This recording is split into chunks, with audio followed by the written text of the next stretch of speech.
आस्था, श्रद्धा एवं सबसे प्राचीन सभ्यता का साक्षी है यह वाराणसी शहर। यहाँ कल कल बहती पवित्र गंगा नदी की धारा, जिसके समक्ष विद्यमान है यह ललिता घाट। मत्स्य पुराण में तीर्थों की चर्चा के अवसर पर ललिता तीर्थ का वर्णन हमें प्राप्त होता है। साथ ही साथ स्कंद पुराण के काशी खंड में भी जहां नव दुर्गा घाटों का वर्णन होता है, वहां भी ललिता घाट का नाम अंकित है। ततो ललिता तीर्थं गंगा केशवसन्निधौ तत्रास्ति ललिता देवी चित्ररक्षालये परा सा च पूज्या प्रयत्नेन सर्वसम्पत्समृद्धये ललिता पूजकानां च जातु विघ्नो न जायते। कृष्ण तृतीयायां ललितां परिपूज्य वै नारी वा पुरुषो वापि लभते वाञ्छितं पदं स्नात्वा च ललिता तीर्थे ललितां प्रणिपत्य वै लभेत् सर्वत्र लालित्यं यद्वा तद्वानुलभ्य च लभेत् सर्वत्र लालित्यं यद्वा तद्वानुलभ्य च। गंगा नदी के तट पर स्थित है ललिता तीर्थ, जहां क्षेत्र रक्षा करने वाली दुर्गा रूपी ललिता गौरी का निवास है, जिनकी सभी श्रद्धालु सर्व प्रकार संपत्ति लाभार्थ पूजा अर्चना करते हैं। इस घाट की सबसे विशेष बात यह है कि यहाँ शिव के साथ शक्ति के दर्शन भी श्रद्धालुओं को मिलते हैं। घाट के ऊपर गली में मां दुर्गा को समर्पित देवी ललिता का मंदिर विद्यमान है। साथ ही साथ यहाँ काष्ठ एवं ईंट से बना राजराजेश्वर मंदिर भी स्थापित है। भगवान शिव को समर्पित काशी में यह मंदिर नेपाल के पशुपति मंदिर का प्रतीक रूप है।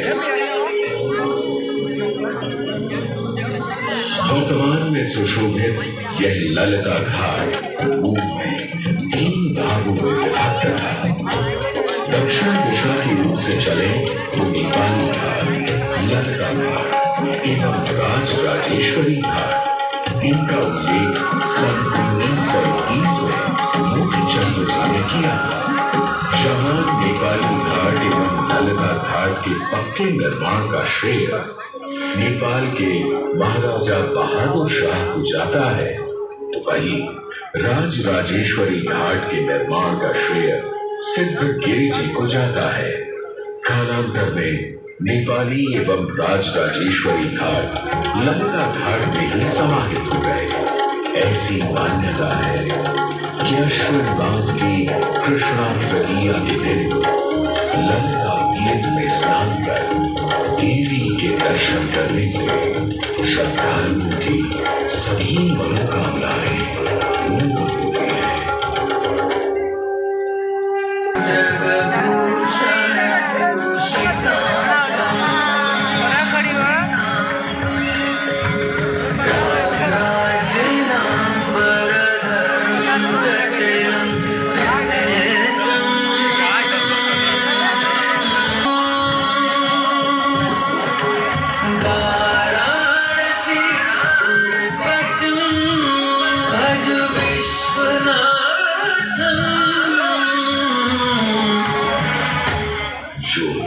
सभी जीवों के स्वामी हैं, जो सर्पों को आभूषण के रूप में धारण करते हैं, जो बाघ की खाल को सुशोभित करते हैं, सूर्य, चंद्रमा और अग्नि उनके 3 नेत्र हैं तथा वो जटाधारी है।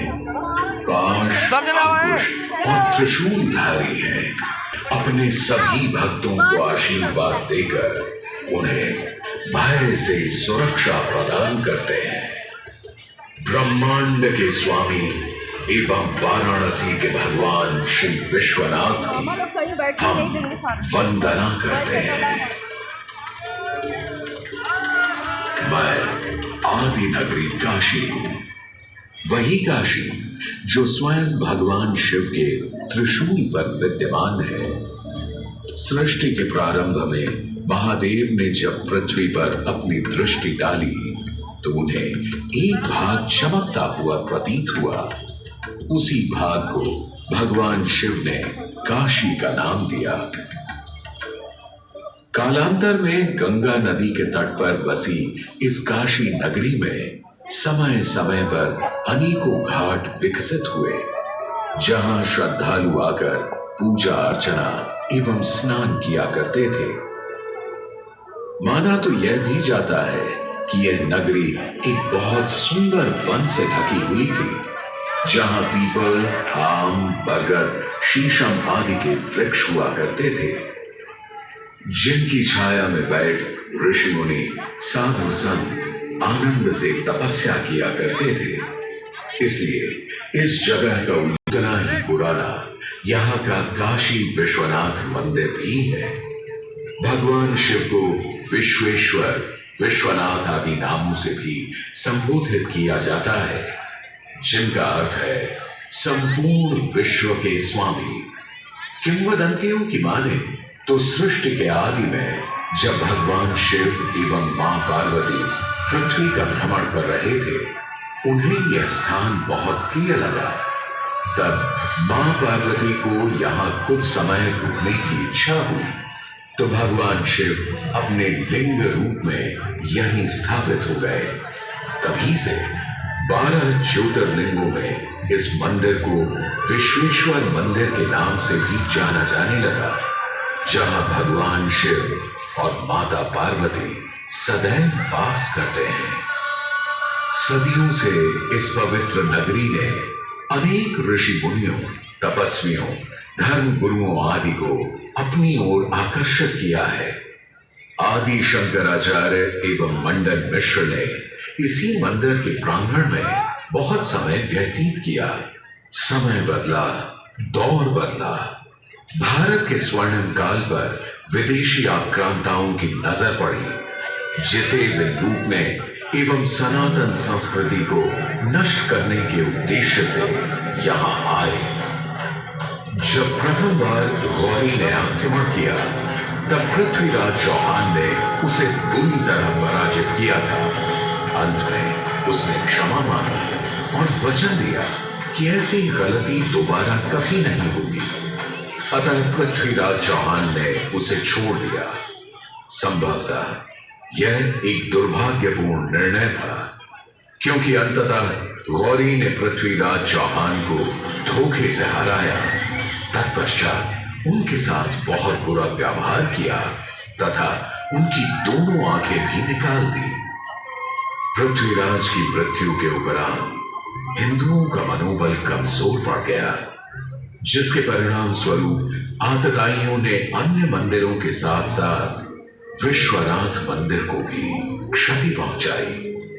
यह ऐसा काला दौर था जिसके स्मरण करने मात्र से आंखें नम पड़ जाती हैं। परंतु समय सदा एक सा नहीं रहता और दुख के ये बादल भी सुख में बदलने वाले थे। एक धार्मिक सम्मेलन में राजा टोडरमल की भेंट नारायण भट्ट से हुई। नारायण भट्ट एक बहुत धनी व्यक्ति थे। दोनों ही धार्मिक इंसान थे और नित्य प्रति भगवान की पूजा अर्चना करना अपना परम कर्तव्य समझते थे। दोनों ने काशी विश्वनाथ के इस पावन मंदिर का जीर्णोद्धार करवाया और वीरान पड़े खंडहरों में एक नई जान डाल दी। 16वीं सदी में संत तुलसीदास ने यहाँ रामचरितमानस की चौपाइयों को पढ़ा था तथा संत एकनाथ ने भी यहीं पर वारकरी संप्रदाय का महान ग्रंथ श्री एकनाथी भागवत लिखकर पूरा किया था। लगभग 7वीं शताब्दी के मध्य में मराठा शासक मल्हार राव होलकर ने काशी विश्वनाथ मंदिर के पुनर्निर्माण की योजना बनाई। ये कार्य वे तो नहीं कर पाए, परंतु उनकी पुत्र वधू अहिल्याबाई होलकर जी ने इसे सन 1776 से 1778 के बीच पूरा किया। वर्तमान काशी विश्वनाथ मंदिर निर्माण का श्रेय अहिल्याबाई होलकर जी को ही जाता है। इनके अलावा महाराजा रणजीत सिंह ने 1000 किलो शुद्ध सोने से निर्मित छत्र को इस मंदिर पर लगवाया। जहां ग्वालियर की महारानी बैजाबाई ने ज्ञानवापी का मंडप बनवाया, तो वहीं नेपाल के महाराजा ने यहां नंदी की प्रतिमा स्थापित करवाई। सनातन संस्कृति को सुरक्षित रखने के लिए जिससे जो बन सका उसने वैसा किया और वर्तमान में भी यह क्रम देखने को मिल रहा है। सन 2022 में भारत के प्रधानमंत्री नरेंद्र मोदी ने काशी विश्वनाथ मंदिर का जीर्णोद्धार एवं सौंदर्यीकरण करवाया। इसके स्वर्णिम काल को फिर से एक बार जीवंत करने का प्रयास किया।